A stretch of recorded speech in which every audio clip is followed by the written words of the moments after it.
And how y'all doing? Oh my goodness, what a crazy busy morning this has been. Welcome to Truth Family, a scripture study. I'm excited to have you join me today. I'm your host, Queenie Brown. Thank you all for joining me.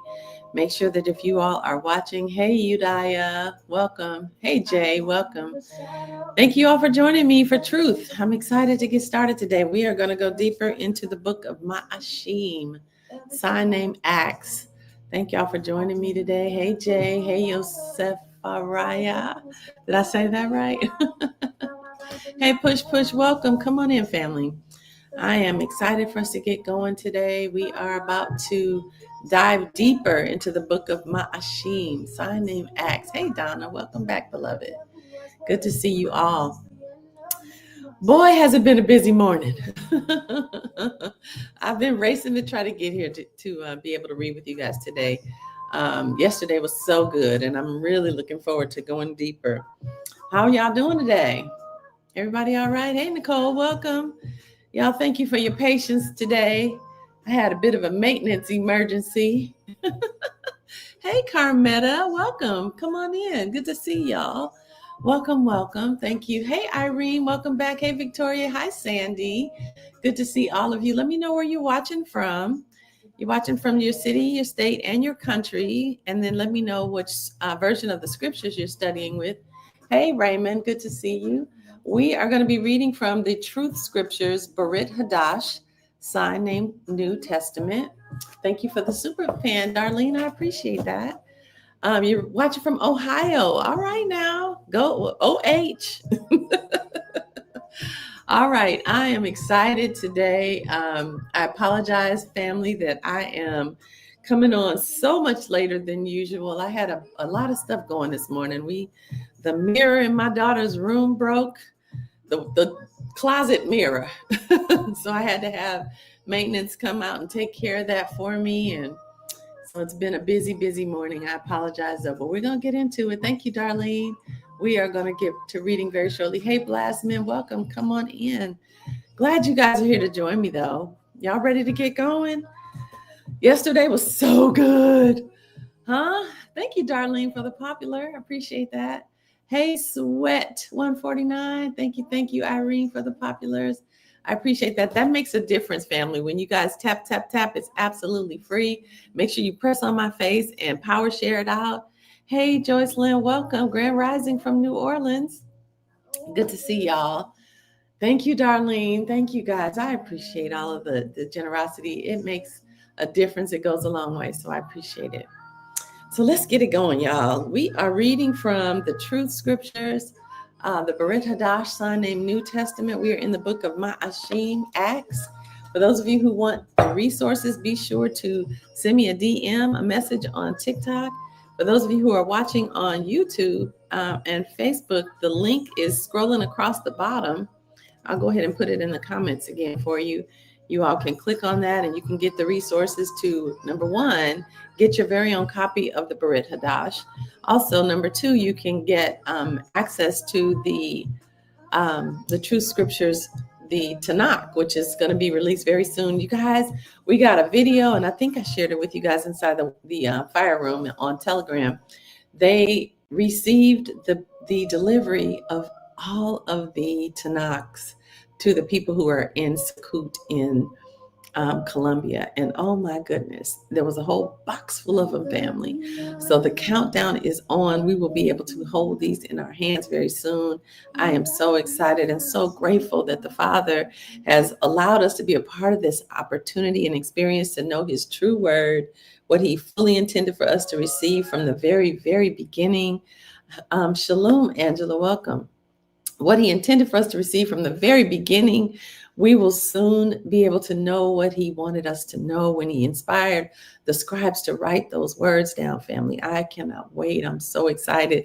And that is what is the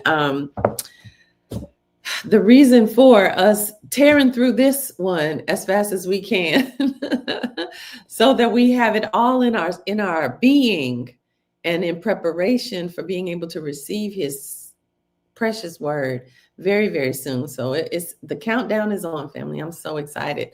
So For those of you who do not have your copy of the Truth Scriptures, definitely take advantage of the links that I sent you. If you haven't received them, make sure you send me a DM inside of TikTok, and I'll get those links to you today. And then for those of you who are on YouTube and Facebook, y'all see the links.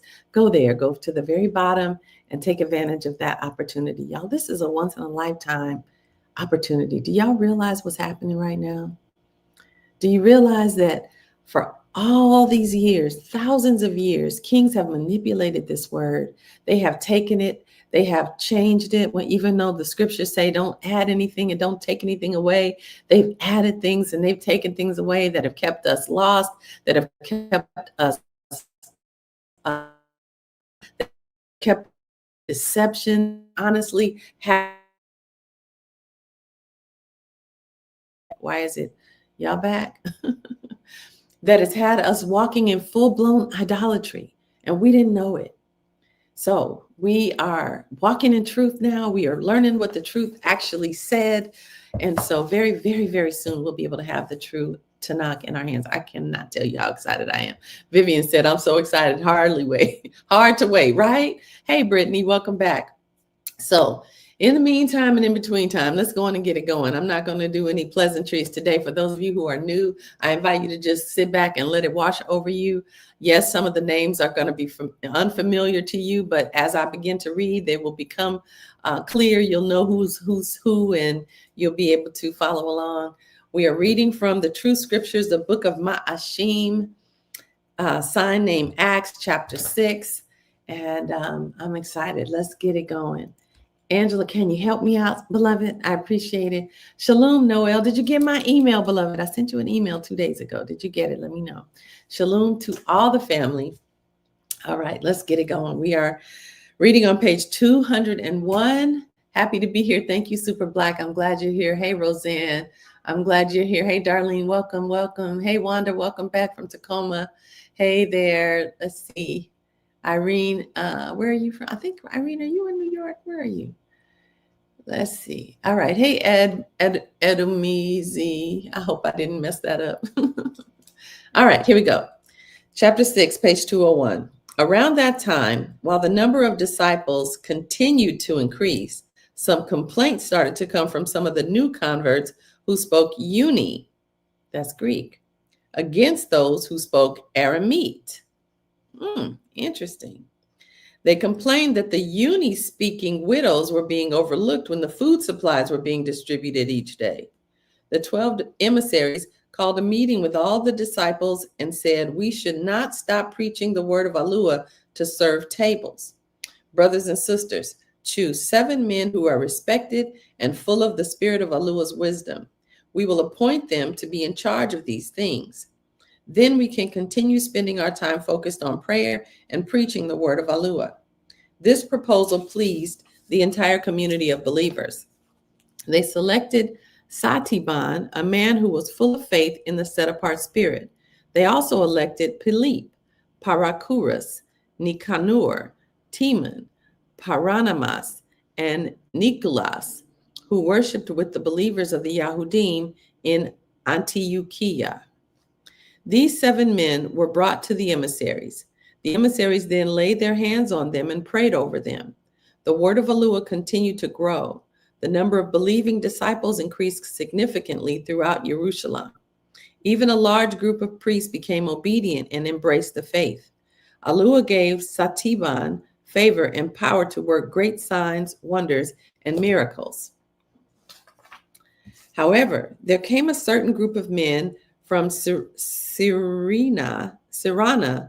and Alakasanadaria, who were members of a group who called themselves Kanasat Bani Horian, also known as the Freemen. They started arguing with Satiban. Some others of Kalaha and Asiya started arguing with him as well, but they were no match for Satiban's great wisdom, which the spirit of Alua had given to him. So they persuaded some naive men into saying, we have heard Satiban speaking blasphemous words against Masha, son named Moses, and Alua. They stirred many people up against Satiban. They persuaded the elders, scribes, and teachers of the law of Masha to turn against Satiban. Then they grabbed him and drug him in front of the council that assembled. Excuse me. Verse 13. They set up false witnesses against Satiban, and they said, "This man never stopped speaking words against the set apart place and the law of Masha. We have heard him claim that Yahusha of Nazareth, who was impaled, will destroy this place and change all the customs that Masha gave us." Then all the council members stared at Satiban. They saw that his face looked like the face of a messenger. Shalom, Mika. I'll take care of that. I haven't been back over there. Apologies, Mika. That ends section chapter 6, family. We're going into chapter 7. Hey, Garth, welcome. Hey, Farah, welcome. Good to see you. Thanks for sharing, Garth. Ibram, thank you for coming. Welcome, welcome. New Jersey. All right, Irene. You guys continue to tap. I thank you for that. Ma'ashim, thank you. I didn't get it. Sorry. Thank you, Angela. Appreciate it. All right. The high priest, chapter 7, page 202. The high priest asked Satiban, "Are these things true that they are saying about you?" Satiban answered, saying, "Brothers and leaders, please listen to me. The Alua of esteem appeared to our great ancestor Abiram when he was in Aram before he settled in Haran.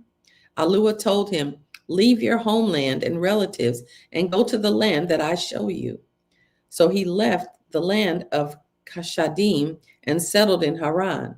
After Abiram's father died, Alua had him go to this land where you now live. At that time, Alua did not give him inheritance here, not even a foot of land. However, Alua did promise to give the land as a possession to him and his descendants, even though at the time Abiram had no child.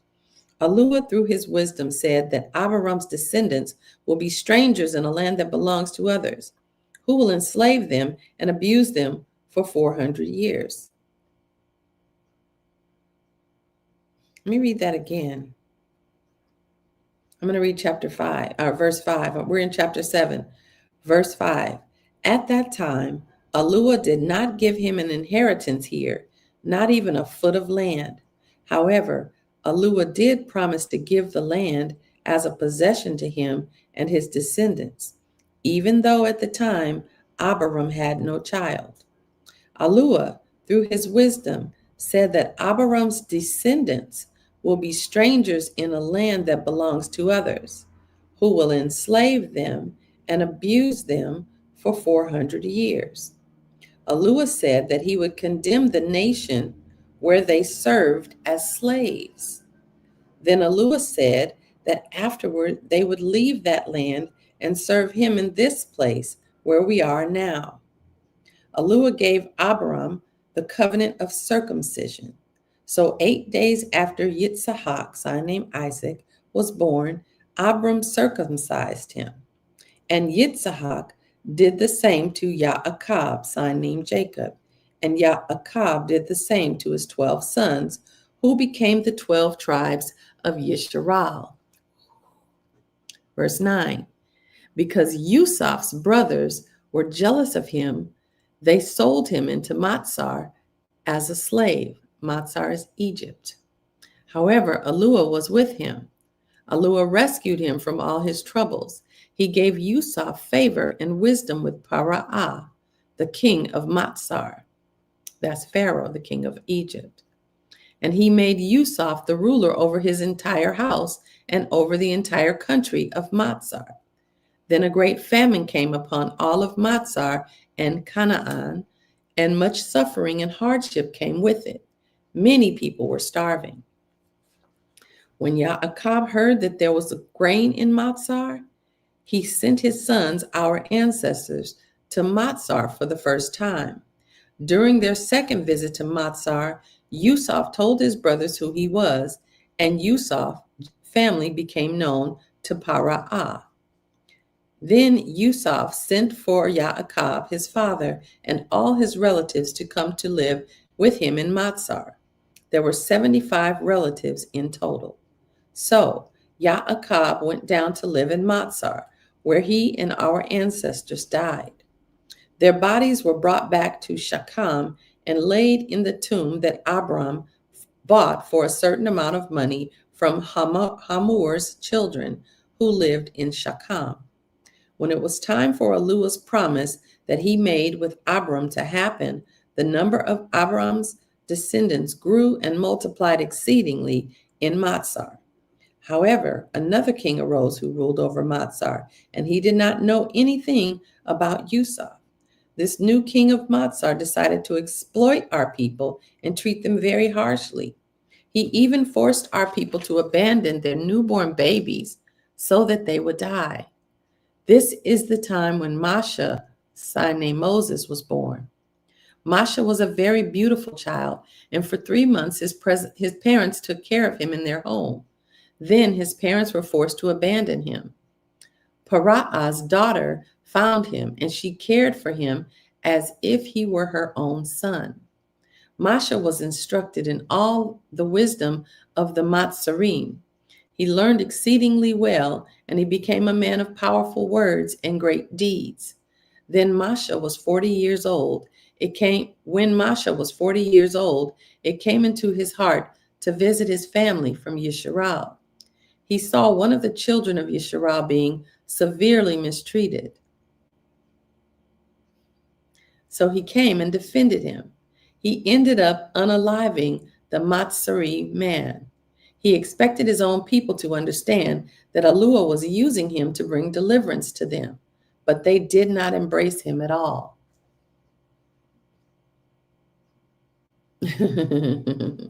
The next day, he came upon 2 men from Yisrael who were fighting each other. Masha tried to make peace between them, saying, "You are brothers. Why are you trying to harm each other?" The one who started the fight pushed Masha out of the way and said, "Who made you a ruler and judge over us? Are you planning to unalive me the way you unalived the other Matzari man yesterday?" When Masha heard this, he knew he would have problems, so he fled to the land of Madin. He lived as a foreigner there and ended up fathering 2 sons. 40 years later, a messenger of Alua appeared to Masha in a flame from a burning bush in the desert wilderness at Mount Sinai. Masha was amazed by the sight. His curiosity made him approach the burning bush, but as he got close, he heard the voice of Alua. Alua said, "I am the Alua of your fathers, the Alua of Abram, the Yitzhak, and Yaakov." Masha trembled with fear and did not dare to go any further. Then Alua said to him, "Take your sandals off your feet, because the place where you are standing is set apart ground. I have surely seen the affliction of my people who are in Matzar, and I have heard their groaning. I have come down to rescue and deliver them. Now I am sending you to Matzar." This is the same Masha whom they rejected, saying, "Who made you a ruler and a judge over us?" This is the same Masha who Alua sent to be both a ruler and a deliverer with the help of the messenger who appeared to him in the bush. This man led them out after he performed many signs, wonders, and miracles in Matzar at the Yam Suf, also known as the Sea of Reeds. He did the same in the desert wilderness for 40 years. This is the Masha who told the children of Yisrael, "Alua will raise up a prophet like me from your own people." This is the one who was in the assembly in the desert wilderness with our ancestors, and he was with the messenger who spoke to him on Mount Sinai. He is the one who received living words to give to us. Masha is also the one whom our ancestors refused to obey. Instead, they pushed him aside, and with their thoughts and hearts, they returned to Matzah. They told Aaron, make us alim that will lead us. We do not know what has happened to this Masha who led us out of the land of Matzah." Then they made an idol in the shape of a calf. They sacrificed to the idol, and they rejoiced at the work of their hands. So Alua turned away from them and gave them up to serve the stars and hosts in the sky, just as it is written in the books of the prophets when it says, Did you bring sacrifices and offerings to me for 40 years in the wilderness, O house of Yisrael? No. Instead, you took the tent of Malak with you, and you brought along your Alua Kayun star. You made these figures to worship them. Therefore, I will send you far away beyond Babel. The tent of the covenant witness was with our ancestors in the wilderness. Masha built it just as he had been instructed to, according to the specific pattern he was shown by the one who spoke to him. Verse 45. Later, the tent of the covenant witness was taken with our ancestors when they went with Yahusha. They carried it when they took over possession of the nations that Alua helped them to drive out. Our ancestors used this tent until the time of King Duid, son named David. Duid pleased Alua and found favor in his eyes. He asked Alua if he could build a house of worship for the people of Yisrael, but it was finally Shalomah who built the house of Alua.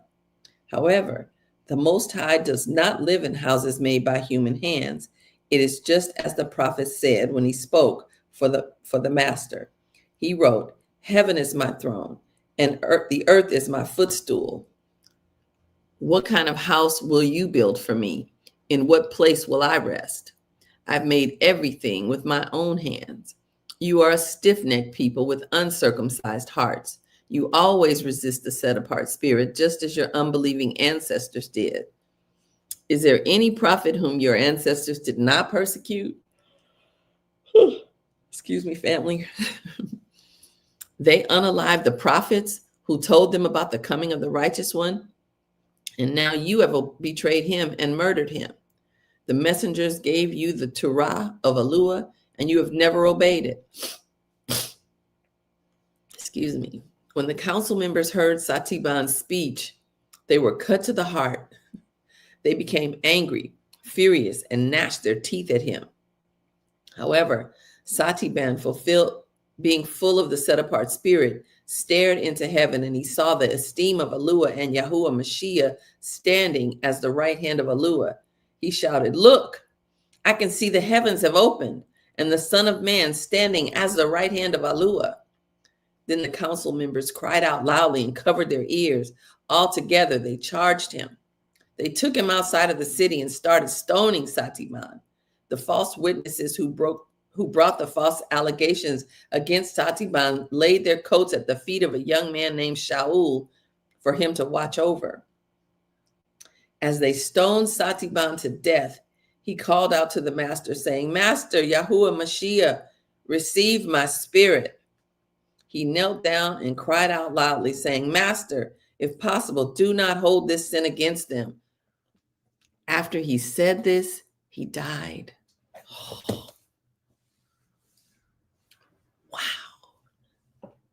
Excuse me, y'all. I'm sorry. It's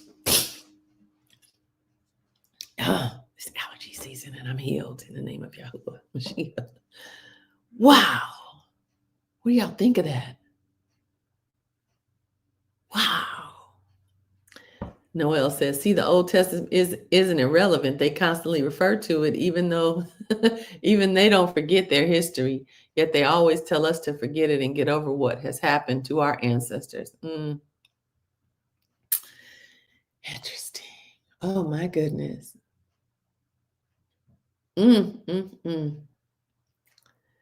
Is that Old Testament? Is that an Old Testament scripture Bible? This is the Bariyt Hadash sign named New Testament. Fanita, I apologize. This is a witness of the Tanakh, sign name Old Testament. He just read it, didn't he? Wow. Is there a Hebrew dictionary you know of? No, not that I know of, but that doesn't mean it doesn't exist. And if you're reading one that's based in the vowel pointing system, I would question it. Grand Rising Sister D. Whitehead, good to see you. Oh, my goodness, my goodness. Y'all all right? You ready to continue? Greetings. Hey, Danny Eliyahu. Greetings, Anthony. Welcome. Hey, get off my lawn. All right. Woo! Chapter 8. Let's go. Hi, Marissa. Welcome. Noel said, that's us. We don't know these strange folks. Oh, Noel. All right, family. Here we go. Now Shaul wholeheartedly approved of the stoning death of Satiban. After that, there was a great persecution that came against the assembly in Jerusalem. Everyone except the emissaries began to scatter throughout the regions of Yahud and Shamarun. Some of the devout men who were believers buried Satiban, and they deeply grieved over him. Then Shaul began to wreak havoc against the assembly. He was entering into every house he could find where believers in Yahuwah Mashiach were. He would drag out both men and women and throw them into prison. Those who had scattered still preached the word of Alua everywhere they went. Philip, the emissary, went down to the city of Shamarun and began to preach the Mashiach to them. The crowds became united in what they heard Philip teaching and the signs they saw him perform. They gave him their full respect and attention. Many who were possessed with demons had them cast out by Philip, and many who were paralyzed or crippled were healed. There was great rejoicing and happening all over that city. However, there was a certain man named Shamaun in that city who practiced sorcery. He amazed the people of Shamarun as he presented himself to be a great person of high importance. Many people in the city, from the least to the greatest, were in awe of this man. They called him Zat Gaburat Gadula Alua, also known as the great power of Alua. Verse 11. He had their attention for a long time because he used sorcery to amaze them. Nevertheless, the people in the city continued to grow in their belief in the preaching that Philip proclaimed. He was teaching them the Bashura, that is the good news about the kingdom of Alua and the power in the name of Yahuwah Mashiach, and they were immersed in water. Even Shamaun, the sorcerer, came to believe and got immersed in the water. Afterward, he became one of Philip's supporters. He was astonished as he saw firsthand the signs and great miracles that were happening through Philip. Verse 14.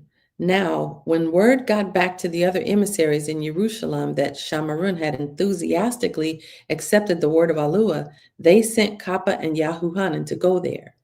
When Kappa and Yahuhanan arrived at Shamarun, they began to pray for the believers there to be immersed in the name of Yahuwah, so that they would receive the set-apart spirit. This was because the set-apart spirit had not fallen on any of them, because they had only been immersed in water for forgiveness of their sins. So, when Kappa, Yahuhanan, or Philip would lay their hands on the people, asking for them to be immersed into the name of Yahuwah Mashiach, they received the set-apart spirit. Now, when Shamaun noticed that the set-apart spirit was given by the emissaries when they prayed and laid hands on people, he offered them money.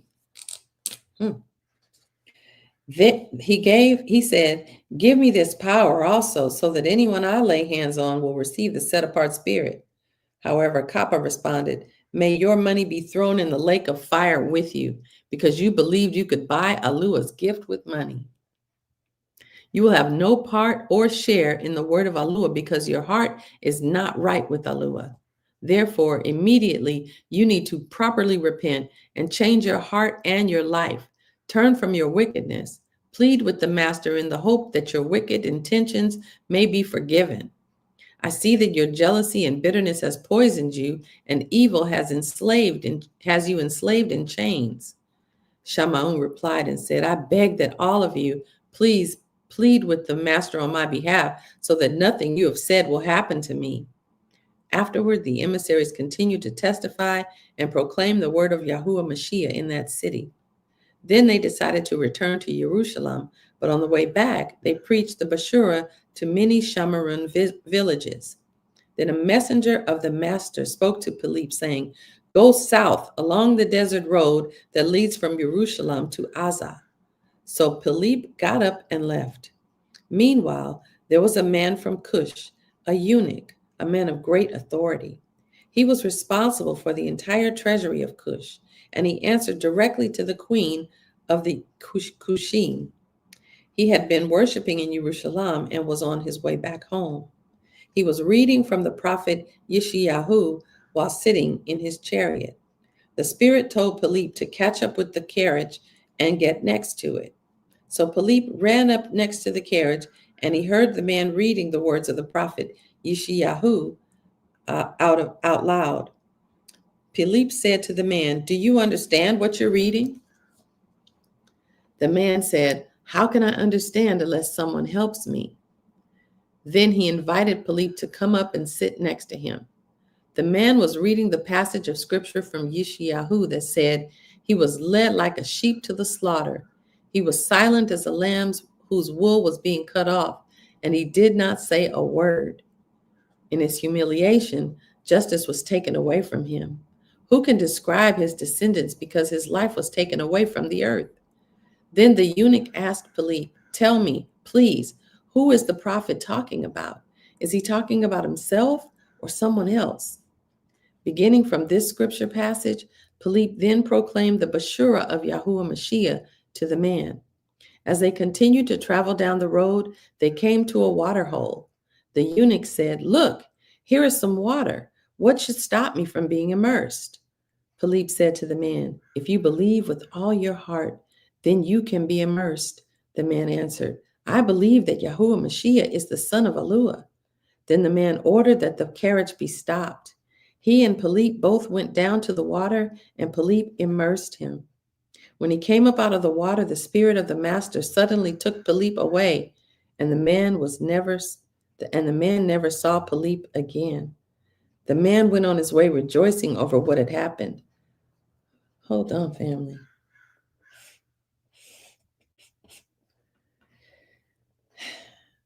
Verse 39, when he came up out of the water, the spirit of the master suddenly took Philip away, and the man never saw Philip again. The man went on his way rejoicing over what had happened to him. Verse 40, Philip then found himself in the city of Asadud. He traveled throughout that area as he preached the Bashura in all the cities until he reached Caesarea. Hey, Steph, what did he just say? Did y'all hear that?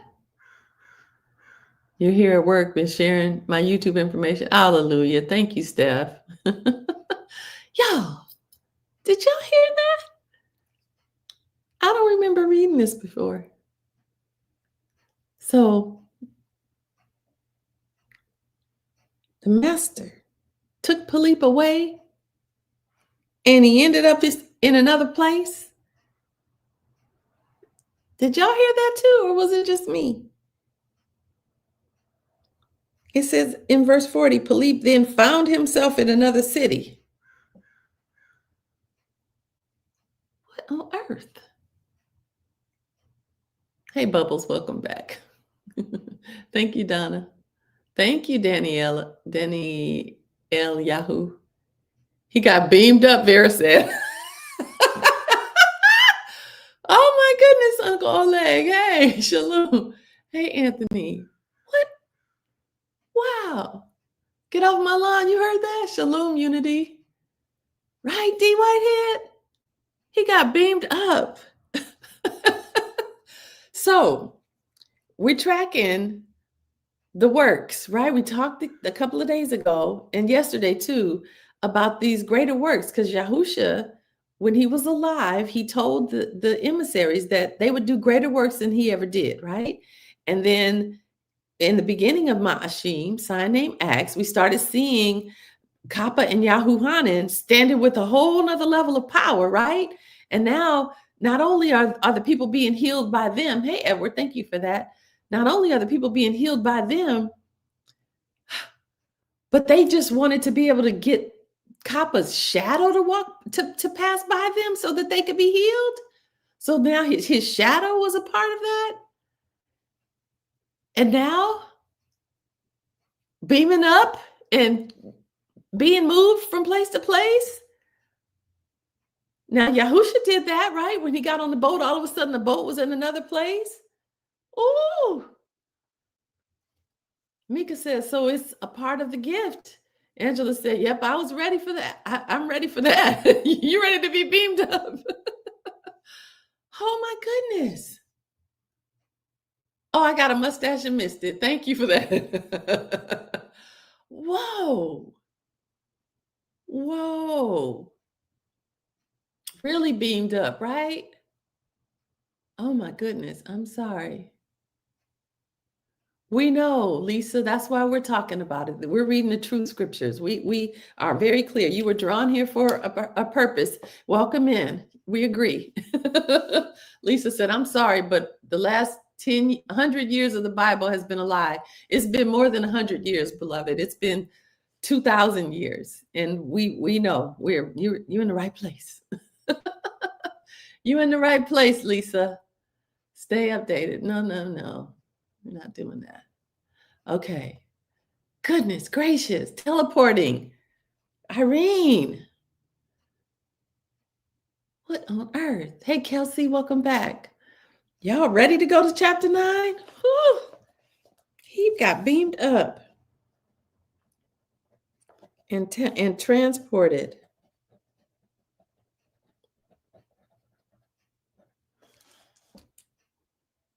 My question is, was it the same day? Yeah.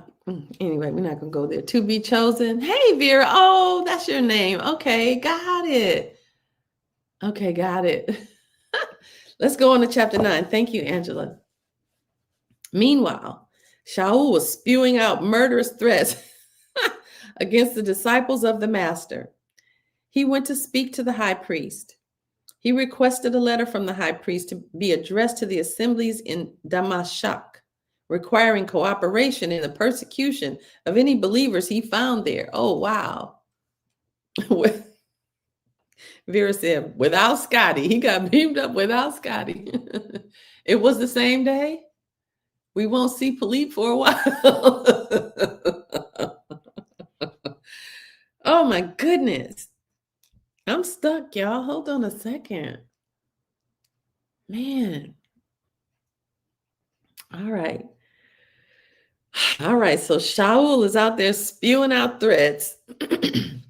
He requested a letter. This is verse 2. We're in chapter 9, family. For those of you who are new, we're reading from the Truth Scriptures, the only translation from the ancient original scrolls that goes straight from the original ancient Paleo-Hebrew language directly to English. So we're bypassing all the king's lies and twists and manipulations and all of that. So we are in chapter 9 of the book of Ma'ashim, sign name Acts. When I say sign name, that means the corrupted name that we are used to hearing that is not correct. So we're correcting the name, Ma'ashim, chapter 9, verse 2. Excuse me. He requested a letter from the high priest be addressed to the assemblies in Damascus, requiring cooperation in the persecution of any believers he found there, including both men and women. He wanted authority to bring them in chains to Jerusalem. This is Shaul. He set out to travel to Damascus. As he was getting close to Damascus, a bright light from heaven suddenly flashed all around him. The light knocked him to the ground, and a voice could be heard saying, Shaul, Shaul, why do you persecute me? Shaul answered, who are you? Then the voice said, I am Yahuwah Mashiach, whom you are persecuting. Now get up, go into the city, and then you will be told what you must do. The men who were traveling with him stood there speechless. They heard the voice, but they could not see anyone. After they picked Shaul up off the ground, he opened his eyes, but he could not see anything. Uh-oh. Hold on, family. Okay, did y'all miss anything? Did y'all on TikTok, they paused me. Did you guys miss anything? Did you hear me say he got picked up off the ground? Do I need to back up? Let me know. I don't want y'all to miss any of this. This is good. Let me know, family. I see hearts. Okay, I'm saying yes.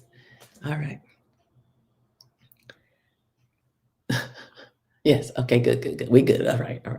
So I'm going to read 8 again. After they picked Shaul off the ground, he opened his eyes, but he could not see anything. So they led him by the hand to Damascus. For 3 days he was blind, and he did not eat or drink anything during that time. Now in Damascus, there was a certain disciple named Hananiah. Yahoo is in his name. The master spoke to him in a vision and said, Hananiah. He answered, yes, master. Then the master instructed him and said, get up, go to the street called Taritza, also known as Straight Street. There you will find a house owned by a man named Yahuda. When you get there, ask to come in. You will find a man there named Shaul from Tarasa, and he will be praying. Shaul has also received a vision. In his vision, he saw a man named Hananiah coming to him and laying hands on him so that he could see again. However, Hananiah answered and said, Master, many people have told me about the terrible and evil things this man caused against your set-apart followers in Jerusalem. Now the chief priest had given him authority to come here and arrest anyone who worships in your name. However, the master said to him, go, do as I say. I have chosen him to witness my name to the Goyim kings and the children of Yisrael. I will show him how much he must suffer for the sake of my name. 17. So Hananiah left and went to the house where Shaul was staying. Hananiah laid his hands on him and said, Shaul, the master Yahuwah Mashiach has sent me to you. He is the same one who appeared to you on the road as you were coming here. He is now going to allow you to see again, and he's going to fill you with his set-apart spirit. Immediately after Hananiah laid his hands on Shaul and prayed for him, something like fish scales fell off Shaul's eyes. Then he was able to see again. He got up and was immersed.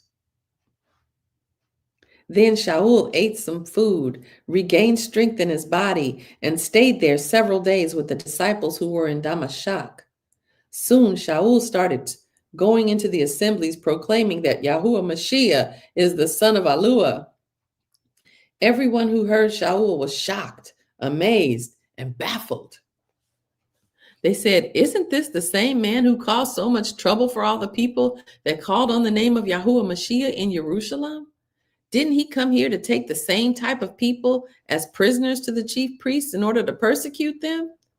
However, Shaul grew stronger and stronger with the message of the Mashiach.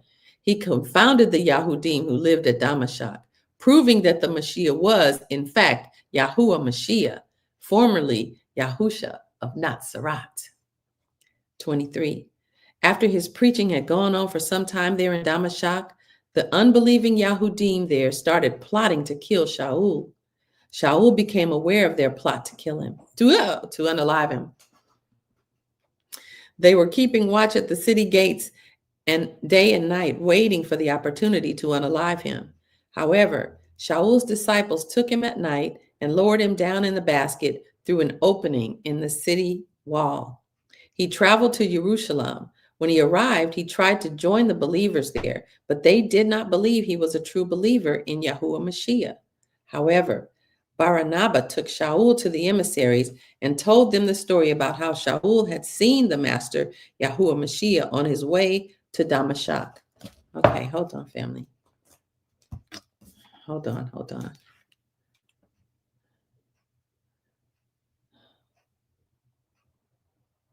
Oh, goodness. Tell me where I was. I need to get something out of my head. Remind me of that, Father, so I can write it.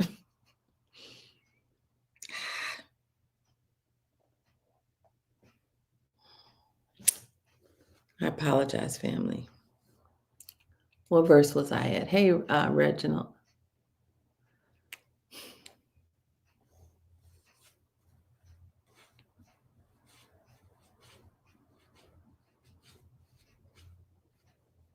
Okay. All right. You want me to start at 18?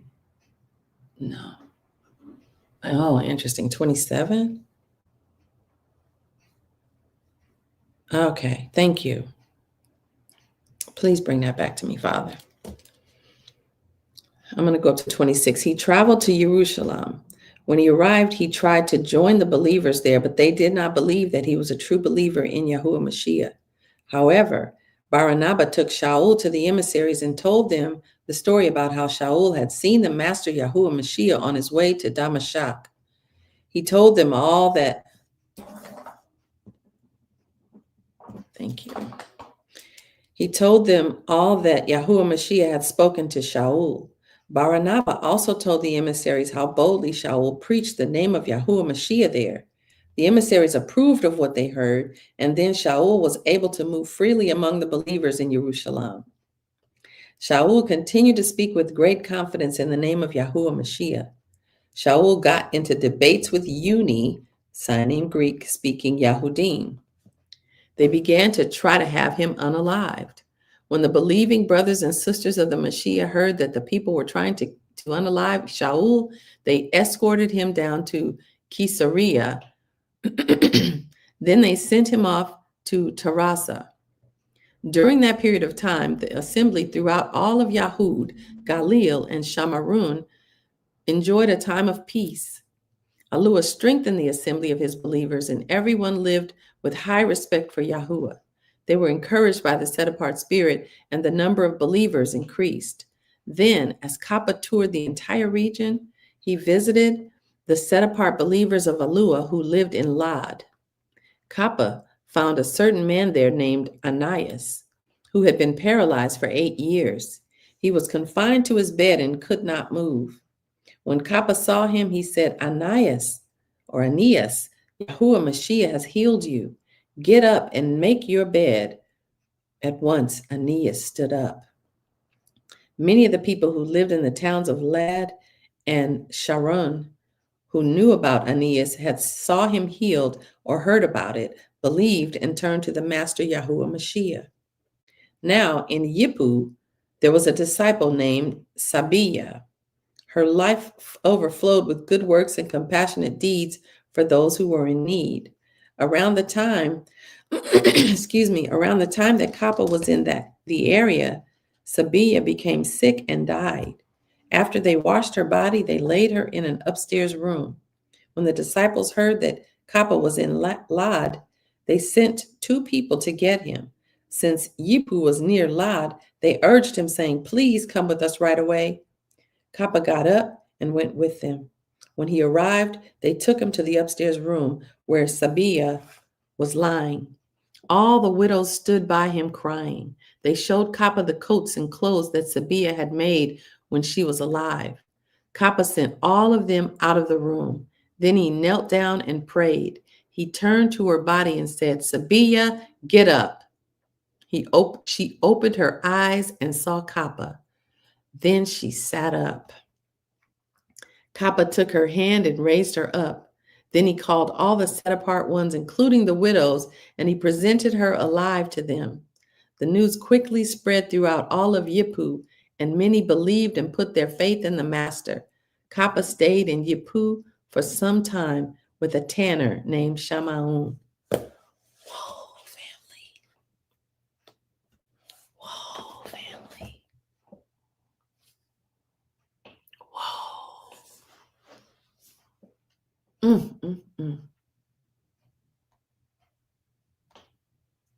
Wanda says, so in verse 18, he baptized himself just as listed in Promote the Truth.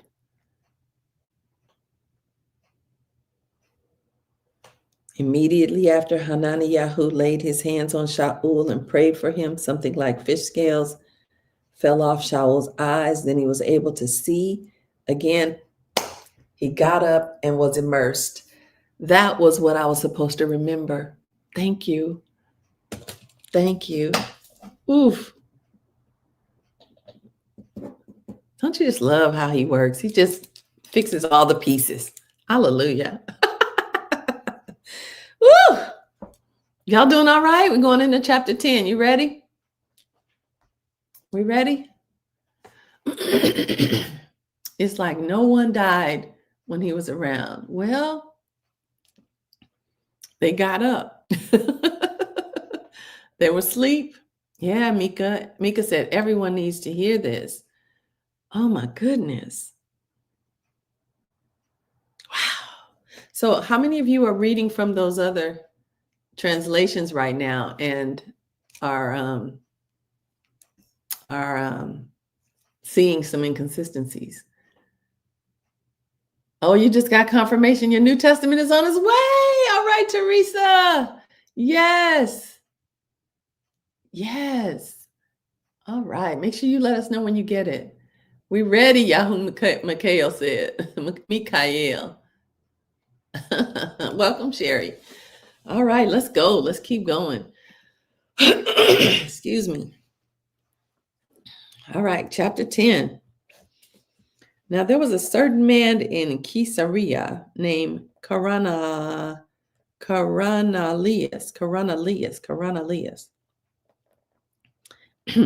He was a captain of a group of soldiers called the Ita. Hang on, family. We're going to do this. We're going to get it together. Ita. Hey, Christopher. You got your confirmation too? All right now. Oh, I know, Noel. Let's see. It's on its way, family. How do we say this? Italiyahim. Okay. So let's start again. Now there was a certain man in Caesarea named Cornelius. That's who that was. Thank you, Dana. Welcome. He was a captain of a group of soldiers called the Italiyahim unit. He was a devout man. He feared Allah, and so did everyone else in his house. He gave a lot of money to people in need, and he always prayed to Allah. One afternoon around 3 o'clock, Cornelius had a vision. He saw a messenger of Allah coming to him and calling him by his name. Cornelius was surprised and stared at the messenger. Then he asked the messenger, "Sir, what is it?" The messenger answered him, saying, "Allah has heard your prayers and seen your acts of kindness to those in need. Send some men now to the town of Yippu and find a man named Kappa there. He is staying with a man named Shamaun, a tanner, who lives near the sea." When the messenger finished saying these things, he disappeared. Cornelius called in 2 of his household servants and a devout soldier of his who worshipped Allah. He explained everything that had happened with the messenger, and then he sent them off to the town of Yippu. The next day, around noon, these men were approaching Yippu. Kappa had gone up on the roof to pray. Kappa became hungry and wanted something to eat. While the food was being prepared, he fell asleep and had a vision. He saw heaven open up and something like a huge veil came down to the earth, which was held up by its 4 corners. On the veil were all kinds of animals, reptiles, and birds. A voice said to him, "Kappa, get up, slaughter these animals and eat them." However, Kappa said, "Master, I cannot do that. In my entire life, I've never eaten anything that is unclean and not considered food." The voice from heaven spoke to him a second time and said, "I am not talking about food, but humans. What Allah has made clean, do not say it is unclean." This vision happened 3 times before the sheet was suddenly taken back up into heaven. Kappa woke up and wondered what the vision meant. About that time, the men sent by Cornelius were standing at the gate. Excuse me. I might have to get some water, family. They had inquired around town and found the house of Shamaun, the tanner. They called out and asked if Kappa was staying at the house. While Kappa was still in deep thought about the vision he had just had, the spirit said to him, "Look, 3 men are here looking for you. Quickly get up and go with them. Do not worry because I've sent them. Kappa went down to meet the men.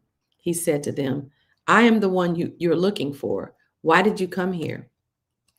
They replied, Cornelius, our captain, sent us. He is a righteous man who fears Allah, and he is liked and respected by many of the people of the Yahudim. One of Allah's set-apart messengers told Cornelius to send for you so he could hear what you have to say. Then Kappa invited them in to rest and spend the night. The next day they got up, and Kappa, along with some of the master's followers from Yippu, left with the men who were sent by Cornelius. The next day, when they arrived in Caesarea, Cornelius was waiting for them. He had also invited his relatives and close friends to his home. When Kappa arrived, Cornelius greeted him. Then he knelt down at Kappa's feet and started to worship him.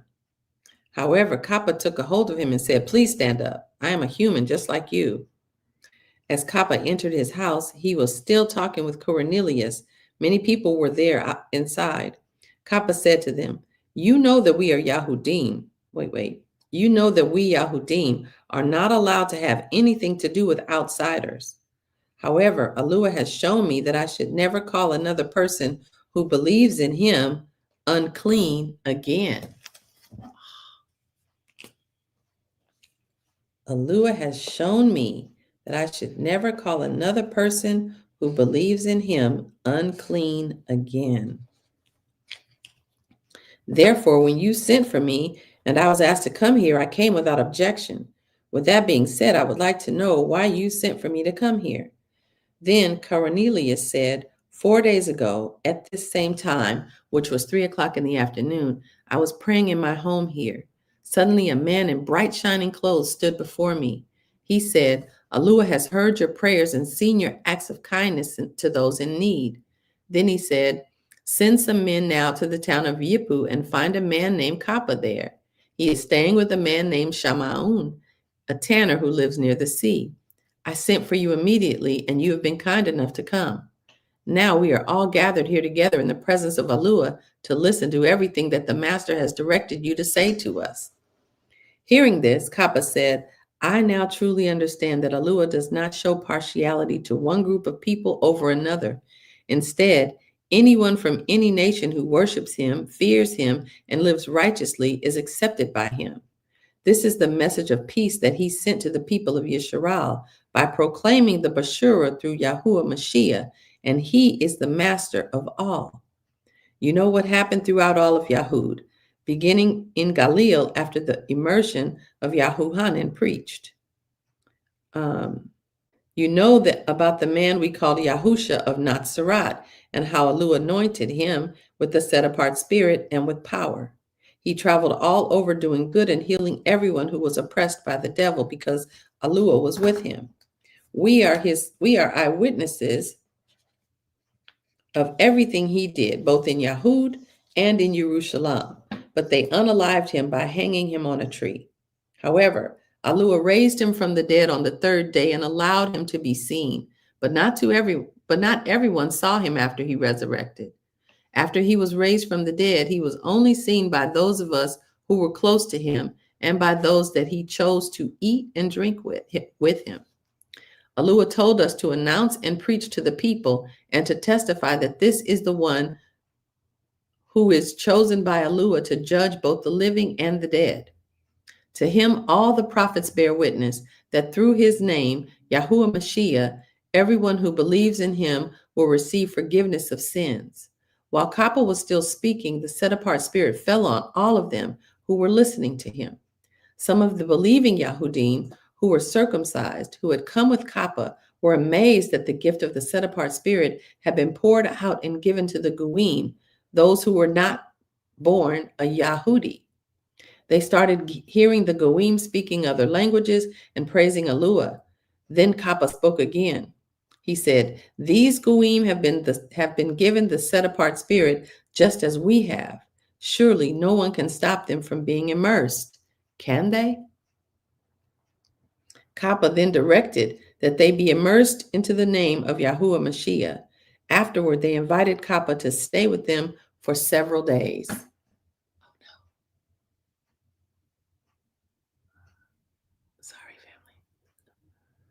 Ooh. Hey, Elle, welcome. We're reading from the Truth Scriptures. We're in the book of Ma'ashim, sign name Acts. And we just completed chapter 10. What do y'all think? Yes, Steph said that's some good stuff. Noel said, and clearly it says he was not talking about food, but they blind to that part. Angela says, so it's not about food, it's about people. Yes, yes. You're welcome, Elle. Wow. You got that, Teresa? We're reading from the Truth Scriptures. For those of you who are new, welcome in. For the resources on TikTok, send me a DM. I will send them to you so you can get your copy of it. It is the only translation of our scriptures that goes back to the ancient Paleo Hebrew language and translates it directly to English so that we can know exactly what the Father intended for us to know and bypasses all the king's shenanigans, all their agendas, all the lies, all the deceptions that were uh, put into the King James Version of the scriptures. Wow. Joycelyn said, clarity is coming forth mightily. Hallelujah. Wow, Vera said, yes. Oh my goodness. Wanda said, oh my goodness. I'm sorry, didn't check in, just came in and started tapping. Hey, Nelda, how you doing, beloved? Good to see you again. All right, here we go. Yes, Noel of the DMV. Wanda said, hey. It was simplified in verse 13, was it? Verse 15? Interesting. So that's the scripture Noel spoke about. Verse 15, it says, a voice from heaven spoke to him a second time saying, I'm not talking about food, but humans. So let's read that again, just so that we get clarity. So I'm going to go up to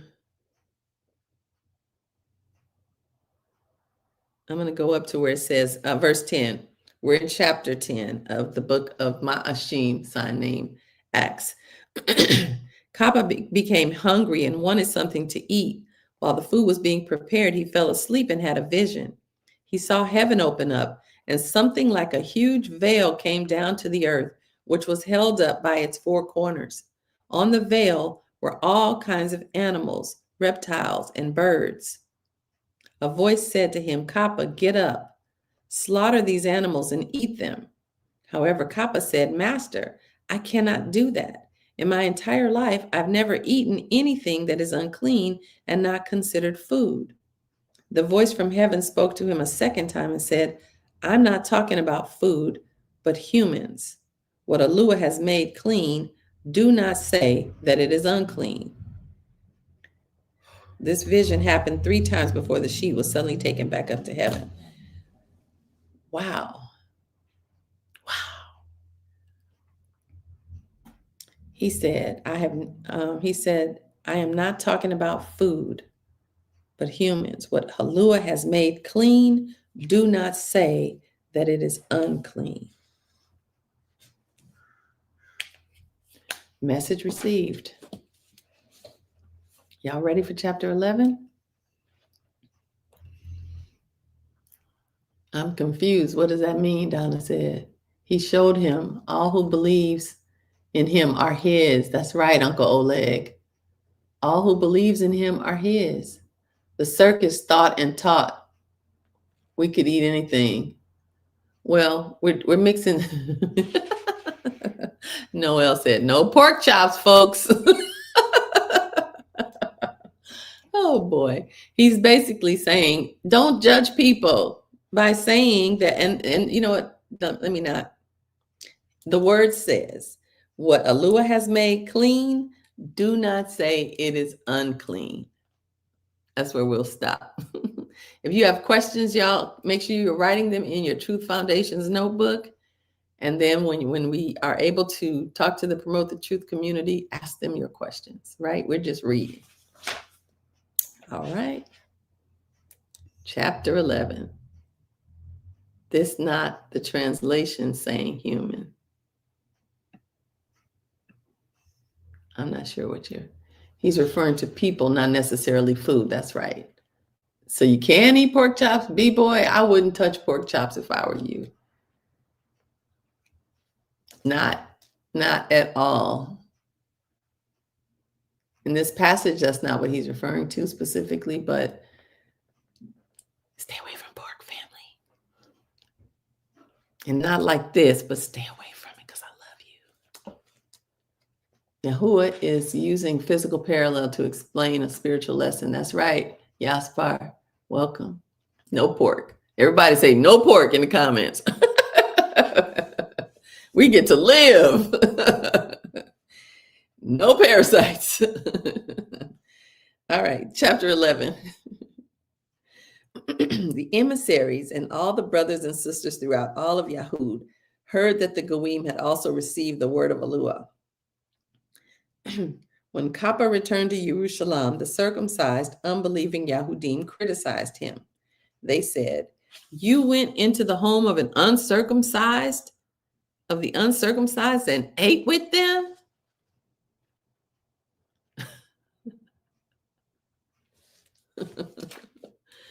However, step by step, Kappa began to explain and walk them through what had happened. He said, "I was in the city of Yapu praying when I fell asleep and saw a vision." He's going to explain it. "Something came down out of heaven that looked like a huge veil stretching down to the earth, and it was held up by its four corners. It came all the way down to me. As I stared at it, I wondered what it was. I saw four-legged animals, including wild beasts of the earth, as well as reptiles and wild birds. Then I heard a voice say to me, 'Kappa, get up, slaughter these animals and eat them.' However, I said, 'Master, I cannot do that. I've never eaten anything that's unclean and not considered food in my entire life.'" Verse 9. Then the voice from heaven spoke a second time, saying, "I am not talking about food, but humans. What Eluah has made clean, do not say it is unclean." This vision happened to me 3 times before the sheet was suddenly taken back up into heaven. At that moment, 3 men arrived at the house where we were staying. They had been sent to me from Caesarea. The Spirit told me to go with them, even though they were Goyim. These 6 set-apart ones went with me, and we entered the house of Cornelius. He told us how he had seen a messenger standing in his house saying, "Send someone to Yippu and bring a man named Kappa back here. Kappa will tell you how you and all of your house can be saved." After I had spoken to them for a while, suddenly the set-apart spirit fell on them, just as the spirit had been given to us when it was first sent. I remembered the word of the master when he told us, "Yahuhanan immersed with water, but soon you shall be immersed in the set-apart spirit." Eluah gave those Goyim the same gift that he gave us when he put, let me start over, verse 17. Eluah gave those Goyim the same gift that he gave us when we put our faith in the master Yahuwah Mashiach. So how could I have gone against what Yahuwah wanted to be done? When they heard all that Kappa had to say, they stopped criticizing him and calmed down. Then they started praising Eluah, saying, "Eluah has now let the Goyim turn to him, and he has given life to them." That's beautiful. Now, remember that some of the believers have been scattered because of the terrible persecution that started when Satiban was unalived. They scattered and traveled as far as Phoenicia, Kapar, and Antiochia. But they only preached the message of Yahuwah Mashiach to the Yahudim and not the Goyim. Then there were some of the believers from Kapar and Cyrene who went to Antiochia, and they started telling the Goyim the Bashura of the Master Yahuwah Mashiach. The Master's power was with them, and many people turned to the Master and put their faith in the name of Yahuwah Mashiach. News of what was happening reached the assemblies in Jerusalem. Then they sent Barnabas to Antiochia. When Barnabas got there and saw the favor of Eluah was with them, he rejoiced. Then he urged them all to remain faithful to the Master with all their hearts. Barnabas was a good man and strong in the faith. He was full of the set-apart spirit. Because of his message, many more people believed and were added to the master.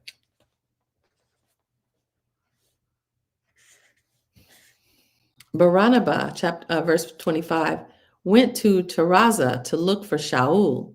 He found Shaul and brought him to Antiochia. They met with the assembly there and stayed there for an entire year. They taught large numbers of people the right way. It was there in Antiochia that the master's followers were first called the Mashiaim. Okay, the Mashiaim. Hold on, I'm making sure I'm understanding what he's saying. He found Shaul and brought him to Antiochia. They met with the assembly and stayed there for an entire year. They taught large numbers of people. It was there in Antiochia that the master's followers were first called the Mashiaim. During this time, some believers who had the gift of prophecy came from Jerusalem to Antiochia. One of them was named Hagab. With the help of the Spirit, he said there would be a great famine all over the world. This famine happened during the time of Claudius, during the time that Claudius became emperor. So the disciples from all over, as they were able, would send relief support to the brothers and sisters in Yahud. They sent Barnabas and Shaul to take support to the elders. Yeah, not Christians, but Mashiaim.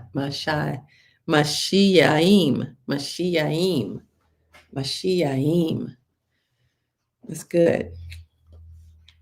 How y'all doing? Watching from London, Angela, welcome. Welcome. I see you with those badges, Nelda. Thank you for the rose, Richmond. Welcome back. Visit Yeshayahu about eating certain foods. We don't have that yet, Wanda. As soon as we have it, we will. We shall be filled with his word and spirit. Yes, Bashira. Yes. He returns. He is going to slay those who ate the abominable. Mikael said, no ribs, no bacon, no shrimp, no lobster. Oh my goodness. Nada, no pork. Okay. I know.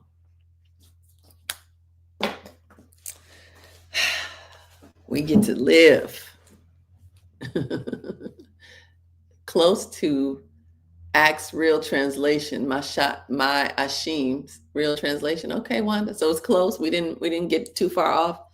Sounds very similar to the Hebrew name for the book of Acts, Ma'ashim. Yeah. Oh, right. Interesting. Because his name was Mashiach.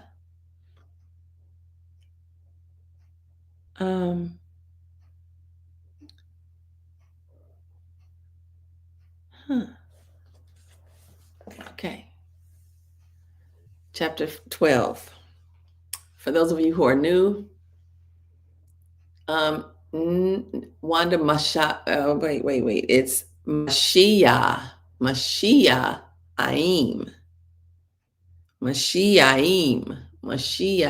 like Messiahim, like the Mashiaim. That's how it's pronounced. I'm guessing. Thank you, Angela. So Ma'ashim, Acts. How is it spelled? Mashiyhim. Mashiach. So when we say Yahuwah Mashiach, it's Mashiaim. Mashiyhim.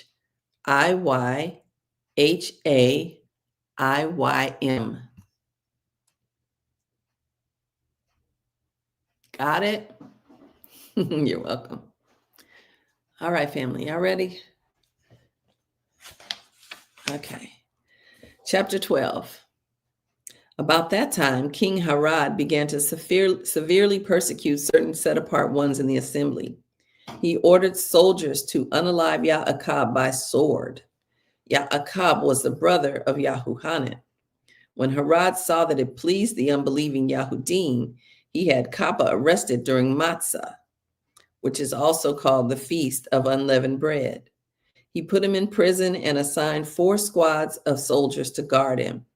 Herod planned to put him on public trial after the festival was over. While Kappa was in prison, the assembly never stopped praying for him.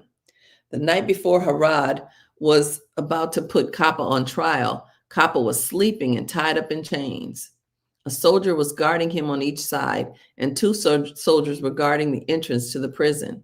Suddenly, a messenger of the master appeared, and a light flashed around the cell.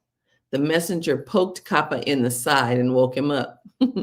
Then the messenger said, "Quick, get up." Immediately, the chains fell off Kappa's hands. The messenger said, "Get dressed and put on your sandals." Kappa did what the messenger told him to do. Then the messenger said, "Now put your coat on and follow me." Kappa left with the messenger, but he thought everything was a dream. They walked past 2 groups of soldiers, and when they came to the iron gate of the city, it opened by itself. They went out the gates and were walking along the street when suddenly the messenger disappeared. What you say? Verse 11, at that moment, Kappa realized everything that had happened. He said, "I am certain that the master sent his messenger to rescue me from Herod and from everything that the unbelieving Yahudim were going to do to me." Then Kappa went to the house of Marim, the mother of Yahuhanan, who was also known as Maraku. Many of the master's followers had come together to pray for Kappa. Kappa knocked on the door of the gate, and a maidservant named Ruda came to answer. When she heard Kappa's voice, she was so excited that she could not open the gate. Instead, she ran back into the house and shouted to everyone that Kappa was standing outside the gate. They said to her, "You are crazy." Nevertheless, she kept insisting that Kappa was outside. Then they said, "It must be Kappa's messenger." However, Kappa kept on knocking until they finally opened the gate. They all saw him and were completely stunned and amazed. Kappa motioned for them to be quiet. Then he told them how the master had had his messenger lead him out of the prison. He also said, "Tell Yaakov and the others what has happened." This was the other Yaakov, the brother of Yahusha. After that, Kappa left and went to another location. The next morning, the soldiers who had been guarding Kappa were terribly worried and upset. They wondered what had happened to Kappa. Herod ordered his own soldiers to search for Kappa, but they could not find him. Then Herod questioned the guards and had them put to death. After this, Herod left Yahud and went to stay in Caesarea for a while. Herod had been furious with some of the people of Sur and Sidon for some time. The people from those places had made an agreement to approach Herod together, since their region depended on the resources that Herod ruled over. So a group of them went to see Balasatas, who was one of Herod's high officials. They convinced Balasatas that they truly wanted to make peace between their cities and King Herod. A day was set for them to meet Herod. When the day arrived, Herod came dressed in his royal robes. He sat down on his throne and gave a speech. After Herod finished speaking, the people shouted, "You are trying to speak more like the voice of a lua than the voice of a man." Immediately, a messenger of the master struck Herod down because he tried to take the honor and esteem that belongs to a lua. He began to be eaten by worms and then died. Ugh. Afterward, the word of Alua grew, multiplied, and kept spreading. Barnabas and Shaul had done the work they were sent to do. So they returned to Jerusalem. They went back with Yahuhanan, who is also known as Maraku. What in the world? Israelite woman said, Yahuwah is the father and Yahusha is the son. Yahuwah is the father, not Yahushua HaMashiach. That is not accurate, beloved. It is Yahuwah Mashiach. Yahuwah Mashiach. Prison break. I'm down for it, Angela said. goodness. Okay, Noel said, wow, so all of this is taking place within the same week as Yahusha's resurrection? No, Yahusha was resurrected and then he was with the disciples for over 40 days. I think they said 40 days. So this happened after that. Wow. Wow. Well, so truth hurts. It depends. I'm assuming this is just based on our reflection of our reading, and we're going to confirm all of this with the Promote the Truth community. But based on what we read, the Yahudim are the descendants of the 12 tribes. The Mashiaim are the ones who were not, but who were followers. Right? Did y'all get that same understanding based on our reading? Or am I off? Someone asked if we were Christians. No, we were not. The word Christian is a Greek / other concoction that is not a reflection of the Most High or the Son. Right? His name was not, he was not Christ. Right, exactly. Okay, so Noel said, oh, because he was impaled on Passover and now they're celebrating the Feast of Unleavened Bread. This must be the following year then. Yeah. Yeah, I would guess so. That's a good catch, Noel. Off topic, tell me about the word glory, please. I don't know about the word glory, Roy. I just know that it is not accurate. You'd have to pose that question to the Promote the Truth community. Sounds like Mexican food dish. What are you talking about, Wanda? The last month, right? No fat back. Okay, so Yaspar, send me a message and I'll send you the links, beloved. Oh my goodness, this is so good. Would it be different? Would we be identified as Hebrews? Each of us individually have a lineage, so I don't want to make a claim about anybody else. And Yahusha later, Yahuwah Mashiach, was born during the first day of Sukkot. Okay. It's a made-up name, Angela said. Should we go to the churches for service, Richmond? Is the church, well, the name church, well, there's so much there. The church, are they praying and praising in the name of Yahuwah Mashiach? If they're praying in the name of Yahusha, or if they're praying if they're praying in the name of JC and they're still calling on God and the LORD, they are in full-blown deception and idolatry, unfortunately. And so I wouldn't be up in there if I was you. I tried. I was looking at some videos of me when I first came to the understanding of all of this. And I was sitting outside. I had gone to church because my girls were like, Mom, can we go? Because their friends are in church. This was early last year. And and I went into the church and I was sitting in there and I was like, I can't do this. And I went outside with my truth scriptures and I'm in the church little area outside under the little thing, studying the truth scriptures while they in there doing all that stuff. Your spirit won't sit still in it. Because once you know that God is reverencing Baal and so is the LORD, and then they're praying and praising and you want to sing the songs because you're used to singing the songs, but you know that those songs are magnifying a deity. And then they're praying in JC's name. Everything is in no. JC wasn't his name. It was never his name. There was no letter J in the language until 1524, which means that before they called him JC, they called him something else. That something else was Jesus, which means hail to Zeus. That's a Greek deity. And that's why the New Testament was written in Greek. So we would be reverencing their Greek gods and not know it. No, I wouldn't do it. But that's me. I know it's not easy though. It's not about the dialect, right? It's about the language. It's about the truth, right? You said, "Am I?"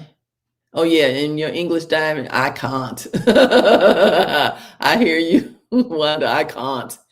This is so sad. I know, Richmond. It's tragic. It is tragic.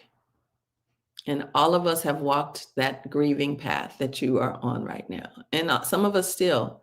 I haven't wept in a while about that, but I wept for a very long time. I couldn't stop for like 2 weeks. I was just a weeping mess.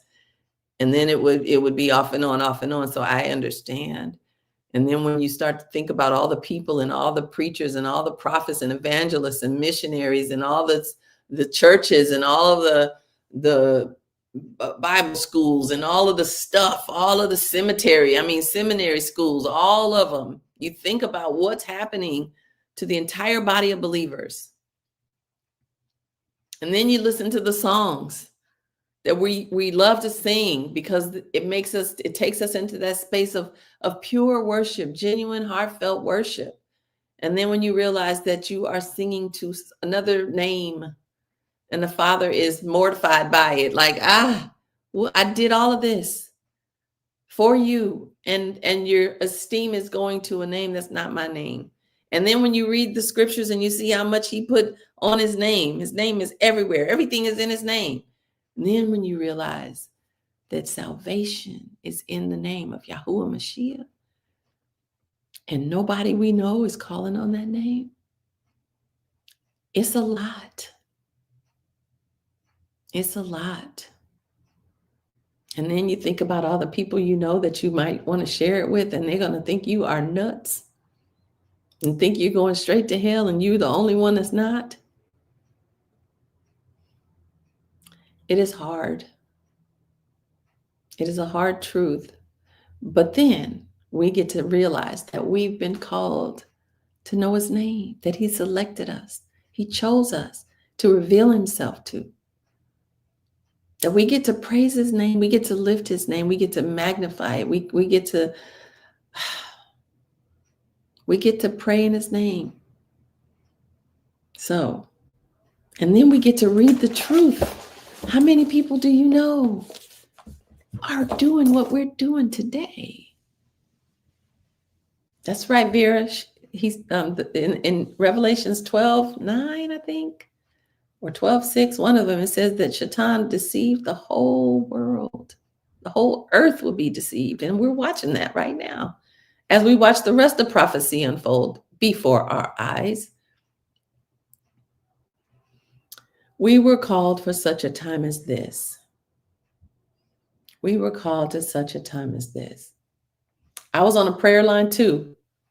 I had to come off too. And it's so funny. I talked to the woman about it and she was like, just because I told her, and she's a dear heart, and I pray that her eyes will be enlightened.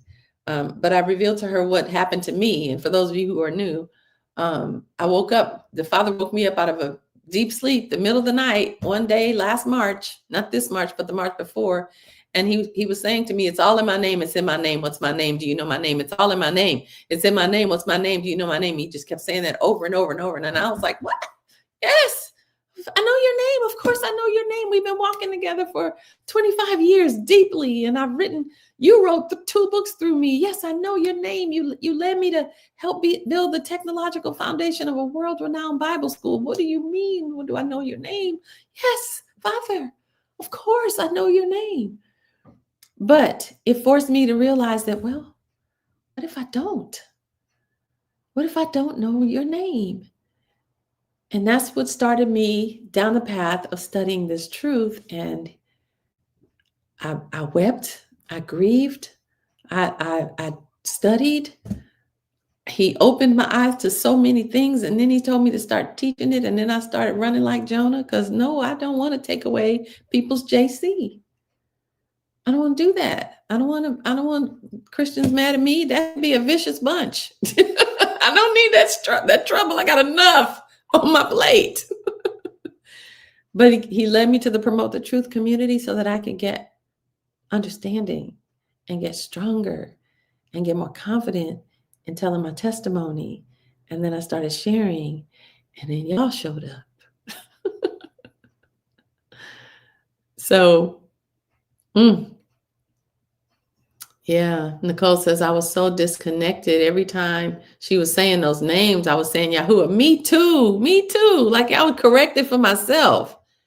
And then you realize that there's so many people that their pride is connected to the status that they've built up. And I could have had that same pride. And I guess maybe on some level I might have. But I realized I'm not trying to miss this. Okay, I got to start over. All right. Where we start? What do we do? Where do we go? How do I pray? Don't say that name. Okay. I realized as I started studying, it was okay. Now you can't say the J names weren't right. Okay. Oh my goodness. Everybody's name starts with J. Oh my goodness. Then you realize what happened with all the deceptions. Oh my goodness. They just took his name out. Oh my goodness. Well, then the holidays too. Oh my goodness. It was like every day there was something else. You can't say this. Oh, you can't. What? Then I realized there's a pattern at work. There's a pattern to this deception. Everything the Father created, the enemy created a counterfeit for, and then convinced us to hold strong to that counterfeit and deny everything that the Father did, to be afraid of everything that the Father created, to shun it, to think it's okay to hold on to the lie and to run from the truth. It's a program. And as I'm saying that, I'm seeing how half of our world right now, especially in our country, half of our world is being taught to hide or to not look at any other truth. I'm gonna leave that there. Anyway, where is the end of the line to start over? It's at his name. It's at his name. We should start a prayer line. Ooh, good idea, Noelle. Noted.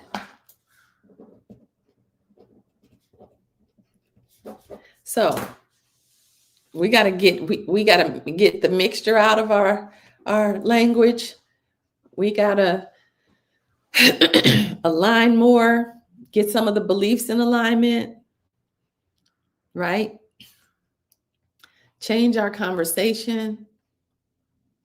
Get clear about what truth is, because we're still quoting the lies. I know for me, I've gotten into the habit of stopping myself and saying, wait a minute, I don't know if that's truth anymore or not.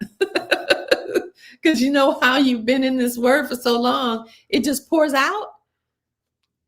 But even for an example, when we say that JC rose to sit at the right hand of the Father, the true scripture says that he returned to sit as the right hand. That's different. That's a different location entirely. He's not next to him. He is him. That's a full-on identity clarity right there in that little bitty 2-letter word as. So first, we get the word in us. We equip ourselves. We change our language. We align our beliefs. And then we take it further. And then there's a space between that the Father's reminded me of, that I need to start telling you guys about. I don't have but a few more minutes. Second guessing my words, and we should, right, Joycelyn? We should just second guess our words, because we don't know. Well, we don't know.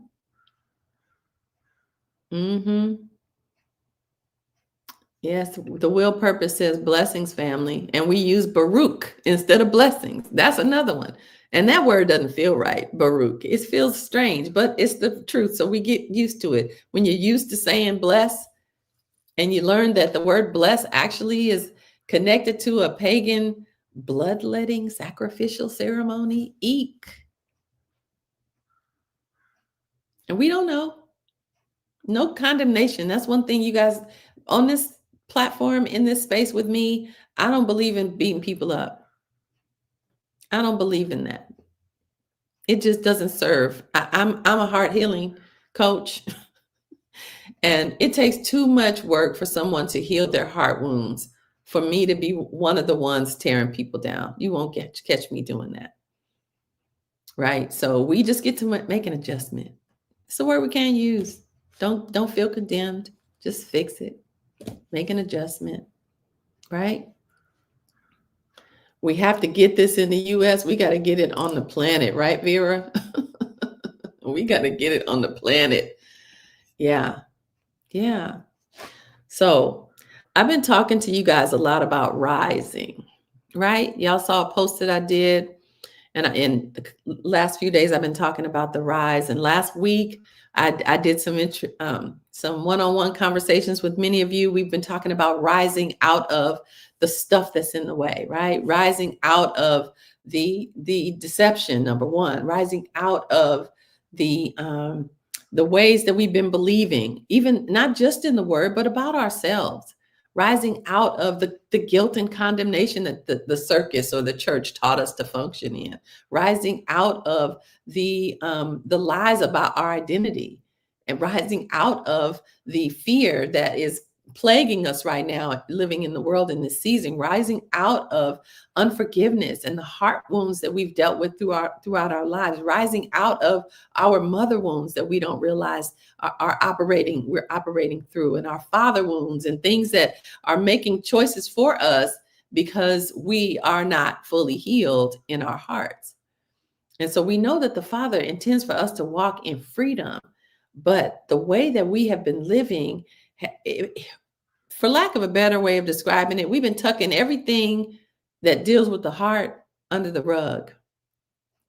When we felt hurt, we tucked it under the rug. We didn't deal with it appropriately because most of us don't know how to deal with it appropriately. We grew up in a time, those of us who are melanated in this nation, we have been dealing with a whole lot of trauma. And the book just talked about it yet again, that 400 years of trauma and drama and feelings of worthlessness and unworthiness, and we've just suppressed all of that, right? Even though there's a part of us that says, I know I'm better than that. I know that's not me. That's not my story. But yet I'm still walking in the reflection of the pain, and not just of my pain, but my mama's pain, my mama's mama's pain, my mama's mama's mama's pain, my daddy's pain, my daddy's daddy's pain, my daddy's daddy's daddy's pain. We're walking in what the scripture says, the sins of the father will be visited upon the sons to the third and fourth generation. We are still dealing with stuff. Sometimes it's not ours. Sometimes it is ours. But when we deal with things, we have not learned how to process. We've not learned how to heal nothing. We are the first generation where it's okay to actually get therapy. It's okay to actually talk about what happened in the house, because we were taught what happens in the house, put in the comments. Follow that up. Ancestral pain. That's right, Vera. We've been walking in it, dealing with it, not healing it, and passing it down. And so then we see the pain from ourselves, and we see it playing out in our children, and nobody knows how to stop it. Right? So many of you know that through my story, I was going through so much trauma and drama that 25 years ago, in the year 2000, I was in so much pain. My body was in full-on breakdown. My neck and shoulders were up like this. I couldn't turn my head to the left or right to drive. It pulled my spine out of alignment, caused 5 discs to rupture, 3 in my cervical spine, 2 in my lumbar. They told me I would never be a natural mom when I was at the age of 34. I had no choice but to deal with what was under my rug, because the body keeps a score. And there's no surprise that the number one reason why people lose their lives, they call it natural causes, but it's called heart disease. That's the number one reason why people lose their lives, and it has been running for decades. And it far surpasses every other reason why people leave this planet. And so in my research for the first book that I wrote, it was called The Self-Love Lessons, 7 Lessons Every Woman Must Learn About Herself and the Power of Womanhood.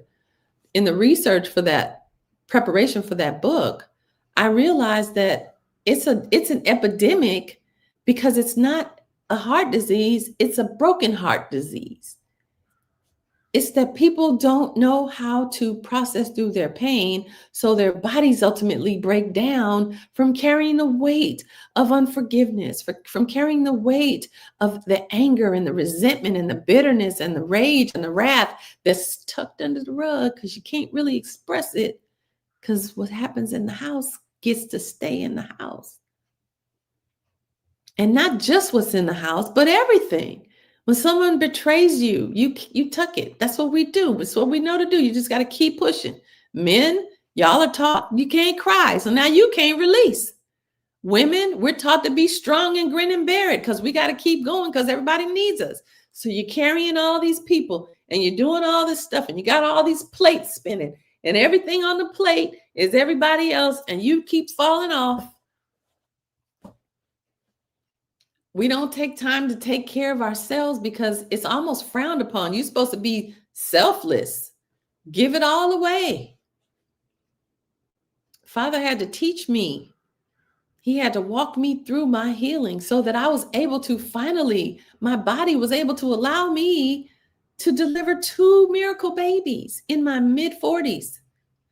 I had my first as I was turning 43 and my second as I was turning 46.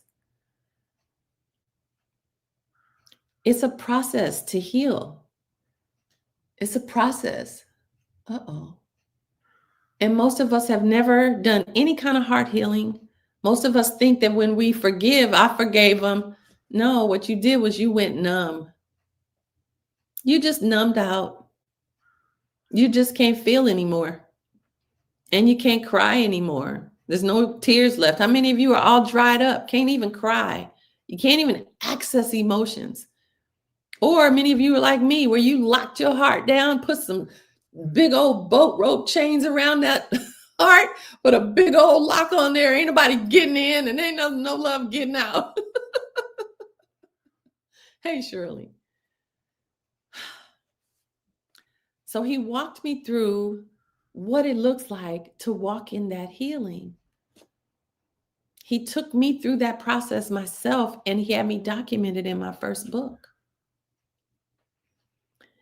And then I went through a major divorce.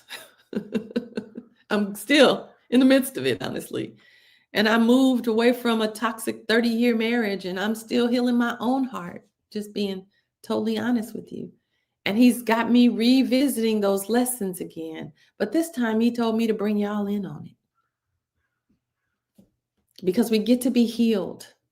All the stuff that we've been carrying, all the stuff that we never learned how to process through, it's bleeding into our relationships. It's bleeding into our health. It's bleeding into our parenting. It's bleeding into our purpose. It's in the way. It's created hurdles that now we got to jump over because, oh, I don't trust anymore. Or, oh, I don't like the way you looked at me. It's triggering me. It's making me think of what somebody else did to me. All that stuff. Your heart's not clear. It's not open. And it can't be because you got to protect it because you haven't healed the wound that's still bleeding on the inside. So a couple of weeks ago, I opened my calendar to speak to some of you. Now, y'all know that no tears, even when you want to cry, right? Ooh, I've been there. And I told you guys about how I was afraid to take a bath. I know that sounds crazy. But I was. For a long time, I was not going to sit myself down in a tub. Not at all. Not today.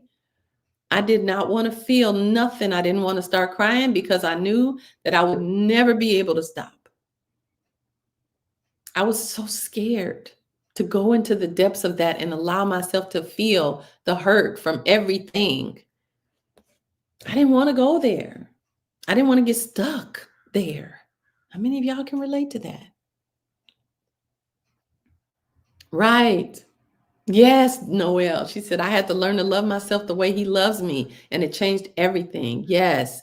And that's my story too.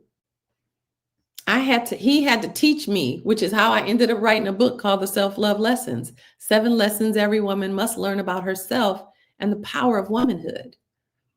And in it, I chronicled my journey through it. And it's what he's using to help me get back to me again. So I'd opened my calendar a couple of weeks ago to a few of you who would have who wanted to have a one-on-one conversation with me. And we did. And I offered you all an opportunity to do some Rise intensives with me. And it was beautiful. We haven't gotten started yet. I have a few people booked. However, in having conversations with so many of you, I realized that this is something that's far greater and far bigger. The need is greater than I realized. And so I created something beautiful for us, family. And it's called the Rise Within. And it's a 3-part series that we're going to hold 2 weeks from now, the 21st through the 23rd. And we're going to go into heart healing. I'm going to teach you guys some of the skills that I've learned. And it's not just going to be me talking at you, but I'm going to teach you the lesson and then we're going to work through it. Then I'm going to teach you another lesson and we're going to work through it. The intention is for you guys to have the tools so that when things happen in life, you don't have to feel like, I don't know what to do with this, so I'm tucking it under the rug, because eventually that rug takes over the room, right? And it bleeds into everything. And we got to stop that process, not just for you, but for your calling, because it's poisoning the purpose that Yahuwah put on the inside of us. We got to get out there and do. We're on the front lines. We are on the front lines, and there's going to be an army, or maybe not an army, a whole lot of, an ocean full, that's a better way to describe it, an ocean full of people following us that are going to need to understand this word, and we get to walk it out more healed, more whole, more forgiving, more compassionate, more empathetic, more open-hearted, less judgmental, less condemning, less triggered, less rageful, less broken, less wounded. We always hear that hurting people hurt people. I say broken people break people. Wounded people wound people. But healing people heal people. And loving people love people. And so I want to invite you all. This is my heart to yours. This is an opportunity that I wouldn't, last month, I never even considered this. But I think it's going to be incredibly powerful. And I pray that those of you who decide to participate will get everything that you need from it, so that not only will you be able to walk your healing journey out, you'll have a community doing it with you, but also you'll learn the skills to be able to teach to your family. We're about to go into the season that families come together and wound each other even more deeply, that families have to remember the trauma, the drama that they had to endure. And some of us are going to be tucking again. But you get to have the skills that will prevent you from having to do that. And instead, you can rise out of it. So we're rising into the purposeful version of ourselves that's letting go of the stuff that's in the way. That's letting go of the stuff that's kept us stuck, that's kept us going in circles and spinning in deception and spinning in just really trauma, swimming in it, right? So I'm not going to share any more about it with you today, but I want you guys to all, I put it in my link tree at the very top. It says Ready to Rise, and there's a link there for those of you who are on YouTube and Facebook. You guys can go there as well. I invite you to take advantage of it. And for the first, this is a cool thing, and I'm excited about this.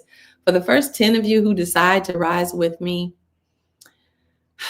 you guys are going to be entered into an opportunity to get your very own Rise anthem, a song that's yours, that's based on your story, your victory, your testimony, your triumph.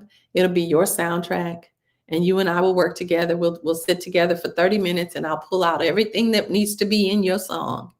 And then I'll craft it during the live event, and then we'll deliver it to you on the final day. So out of the first 10 people who decide to jump in, this is what we're going to do. So I'm excited. We're calling it the Rise Anthem. So I invite all of you to join me Do not. Hang on. We need to use our newfound teleportation skills. I love it. Noelle. Girl, that's right. But the cool thing is that we'll be doing it via Zoom. It'll be 4 hours a day, every day for 3 days straight. And then for those of you who want to go deeper, there'll be an additional session on Friday. And I'm offering you an opportunity to bring a friend for free.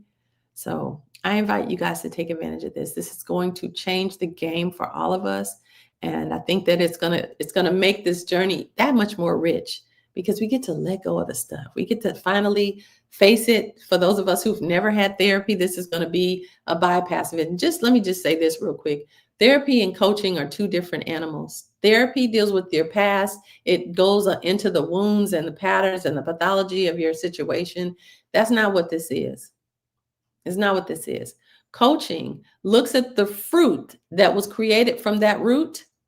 It looks at the fruit and it says, what fruit do I want to create next? And it helps you to build that fruit. It helps you to build that fruit. And it propels you into it with the skills and the tools and the resources and the support and the accountability to help you get there. Okay.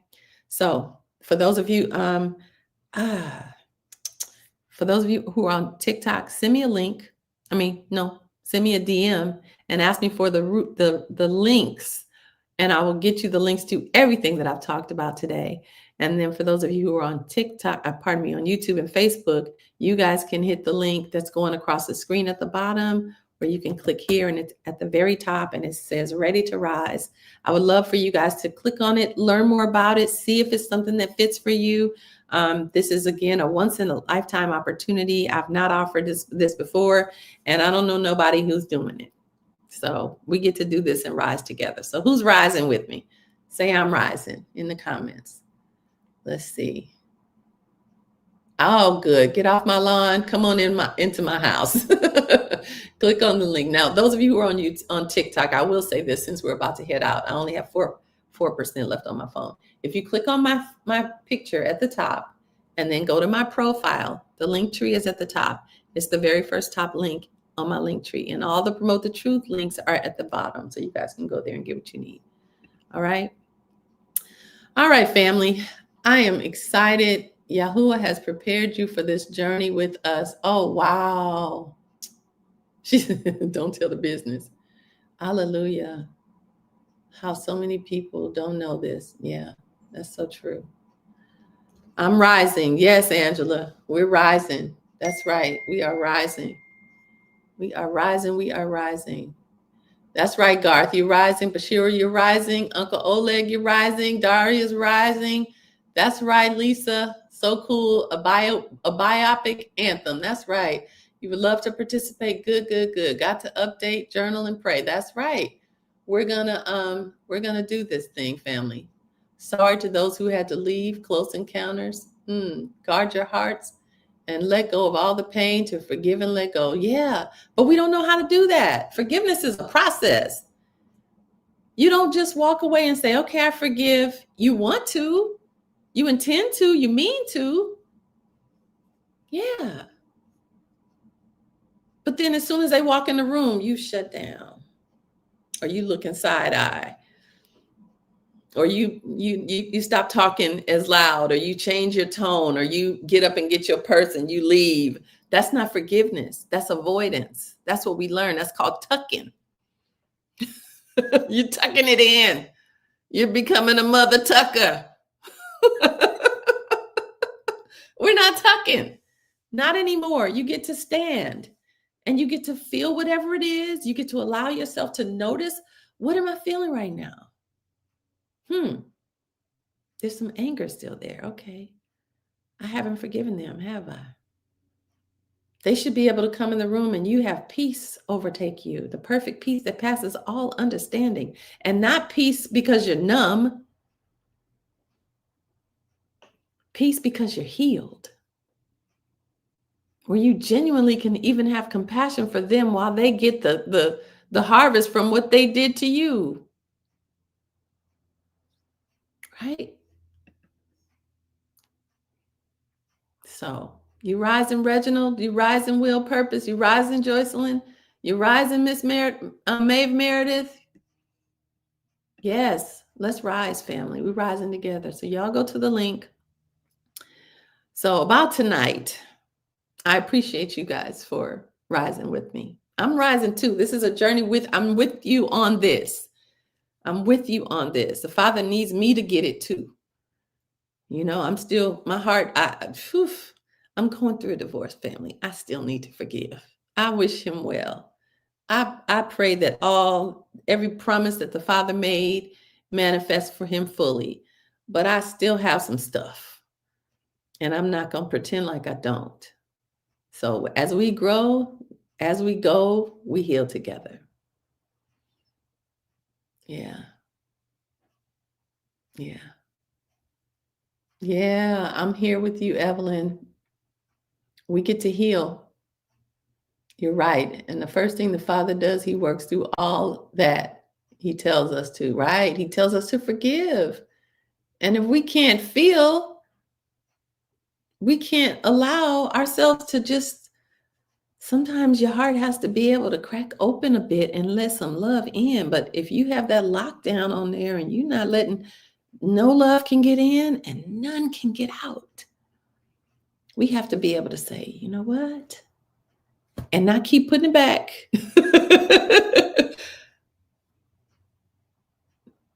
We get to be free. We get to be free. So I'm excited. I pray that you guys join me. And again, one of you, the first 10 will be getting your song. And I'm excited about that. That's going to be fun. We all get to celebrate together. We all get to rise, heal, and walk in our testimony, walk in the fullness. And then as we receive what he's putting on us and revealing to us about what he put in us, we get to walk in the fullness of it with no hurdles, nothing stopping us, no unforgiveness, no bitterness, no fear, no nothing in the way. That's what we get to walk in. So, all right, family. So about tonight, I have a friend, love her. She's a dear friend. And a few weeks ago, y'all remember when I said she had taken my children? Well, we promised to swap, and this is the weekend that we're swapping. And so her 2 kids are going to be here with me and my 2. And so I don't know that I'm going to have space in my brain to be able to focus and let that happen without being engaged in it. So I can't commit to tonight. If I can find a way and they're watching a movie or something, then I will come on. And for those of you who aren't already on my list, go to truthbookmarks.com. Hope they don't tap me for that, but click on my link and go and get connected so that you guys will get a notice. I'm going to be sending an email out. And for those of you, let me say this really quickly. Sorry. For those of you who do decide to participate in the Rise, even those who don't, over the next few days and weeks, I'm going to be putting emails out consistently. So you will still be rising through those emails. I'm going to be talking about all kinds of little things, nuggets to just give you something to think about so that we all begin to start having the conversation. The plan is for us to end this year strong, end this year powerfully with us being able to be unencumbered. So don't miss the emails. Don't ignore my emails. Get them. I know sometimes I go deep in them. Allow yourself to go there. All right. Thank you, Carm. All right, family. I love y'all. I pray that this has been a Baruch opportunity today. It's been a long one, but I'm excited. So I love you guys. You're very welcome. Thank you, Donna. Thank you all for your gifts and your generosity. You are also my friend. Yes, Lisa, always. Full house. Yes, tell me about it. Uncle Oleg, say a prayer before you go. Hallelujah. I will do that. Thank you. All right. Later with Baruch, I'll receive it. All right. Wow. Steph, what's the wow? You missed it last weekend, but you got something better, right? I'm rising too. All right. So let's say a quick prayer. Oh, Heavenly Father, our Alua, we come to you boldly. We thank you for your word. We thank you for revealing your name to us, Father. We thank you for revealing your word to us. We thank you for trusting us to be on the front lines of this calling, Father. We thank you for revealing the deceptions that we've been walking in. And we thank you for letting the scales fall from our eyes, letting our hearts open up so that we can receive your truth.